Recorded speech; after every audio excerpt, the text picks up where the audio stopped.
আমি ওয়াজ করি 25 বছর, 25 বছর ওয়াজ করি। এক জায়গায় তো 2-4 বছর পরে যাই, ওই রাঙ্গুনিয়া কাপ্তায়ের ওদিকে কোন জমানায় একটা ওয়াজ করছি, এটা করছি যে সূরা ওয়াকিয়ার আবার তাফসীর আছে। এখানে তো তাফসীর বলতেছি না, এই ঘটনার পিছনে একটা ঘটনা আছে, সমস্ত তাফসীরে আছে। আর এটা তো তাফসীরুল কোরআন মাহফিল। পরে যখন ওয়াজ করতে গেছি, এক মানুষ আমার আসি বলে, হুজুর আপনি যে 4 বছর আগে আসছিলেন এখানে পাশের গ্রামে, আমি আপনার কথা মতো সূরা ওয়াকিয়া তেলাওয়াত করছি, আলহামদুলিল্লাহ ফল পাইছি, আশ্চর্যজনক ফল। সুবহানাল্লাহ। এগুলো পয়গম্বরের কথা, অর্ডিনারি মানুষের কথা নয়, বিশ্বনবীর কথা, রাহমাতুল লিল আলামিনের কথা। লাম তুসিবহু ফাকাতুন আবাদা, জীবনে কোনোদিন গরিব হবেন না। ইসলামিক লাইভ মিডিয়া বিডি, হক্কানি আলেমদের ওয়াজের মহাভান্ডার। নিত্য নতুন ওয়াজ, কেরাত ও ইসলামী সঙ্গীত পেতে আমাদের চ্যানেলটি সাবস্ক্রাইব করে সাথে থাকুন। জুমার দিন কোন মুসলমান যদি সূরা কাহাফ তেলাওয়াত করে, আগামীকাল করবেন। কোন সূরা? কাহাফ। কোন সূরা? কাহাফ। কোরআন শরীফে আছে কাহাফ। কোন মুসলমান যদি সূরা কাহাফ তেলাওয়াত করে, আগামী জুমা পর্যন্ত আসমানের বলা আসমানে চলে যাবে, জমিনের বলা জমিনে দফন হয়ে যাবে। এই 1 সপ্তাহের ভিতরে যদি দাজ্জাল আসে, ও রাস্তা দিয়ে চলে যাবে, এদিকে ঢুকবে না, মুহুরি প্রজেক্টের লাইনে ঢুকবে না, কারণ এখানে সূরা কাহাফ তেলাওয়াতকারী আছে। প্রতিদিন সকালবেলা সূরা ইয়াসিন তেলাওয়াত করবেন। কোন সূরা? ইয়াসিন। মান ক্বারা সূরাতুল ইয়াসিন ফি সাদরিন নাহার কুজিয়াত হাওয়াইজুহু। কোন মুসলমান যদি প্রতিদিন সকালবেলা ইয়াসিন শরীফ তেলাওয়াত করে, আপনার সারা জীবন কি কি লাগবে, কি কি জরুরত, আসমান থেকে আল্লাহ দেওয়ার ব্যবস্থা করে দিবেন।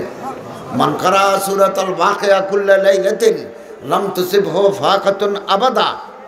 মাগরিবের পর অথবা রাতের ভিতরে কোন মুসলমান যদি সূরা ওয়াকিয়া তেলাওয়াত করে, কোন সূরা? ওয়াকিয়া।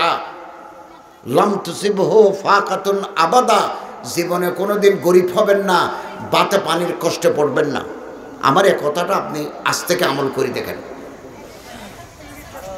আমি ওয়াজ করি 25 বছর, 25 বছর ওয়াজ করি। এক জায়গায় তো 2-4 বছর পরে যাই, ওই রাঙ্গুনিয়া কাপ্তায়ের ওদিকে কোন জমানায় একটা ওয়াজ করছি, এটা করছি যে সূরা ওয়াকিয়ার আবার তাফসীর আছে। এখানে তো তাফসীর বলতেছি না, এই ঘটনার পিছনে একটা ঘটনা আছে, সমস্ত তাফসীরে আছে। আর এটা তো তাফসীরুল কোরআন মাহফিল। পরে যখন ওয়াজ করতে গেছি, এক মানুষ আমার আসি বলে, হুজুর আপনি যে 4 বছর আগে আসছিলেন এখানে পাশের গ্রামে, আমি আপনার কথা মতো সূরা ওয়াকিয়া তেলাওয়াত করছি, আলহামদুলিল্লাহ ফল পাইছি, আশ্চর্যজনক ফল। সুবহানাল্লাহ। এগুলো পয়গম্বরের কথা, অর্ডিনারি মানুষের কথা নয়, বিশ্বনবীর কথা, রাহমাতুল লিল আলামিনের কথা। লাম তুসিবহু ফাকাতুন আবাদা, জীবনে কোনোদিন গরিব হবেন না। কোরআন শরীফে আরেকটা সূরার নাম সূরা ইউসুফ। কি নাম? ইউসুফ। আল্লাহর পয়গম্বর বলেন, কোন মুসলমান যদি সূরা ইউসুফ নিয়মিত তেলাওয়াত করে, ইউসুফ মরার সময় কলিজা ছিঁড়ে যায়, মুখ দিয়ে রক্ত বাইর হয়, ফেনা বাইর হয়, নিঃশ্বাস কমে যায়, অক্সিজেন কমে যায়, গাল দিয়ে নিঃশ্বাস ফেলে, কেমন করে যারা মারা যাচ্ছে তাদের দেখতে যাবেন, আহা কিরকম করে যায়, মাথা মারে,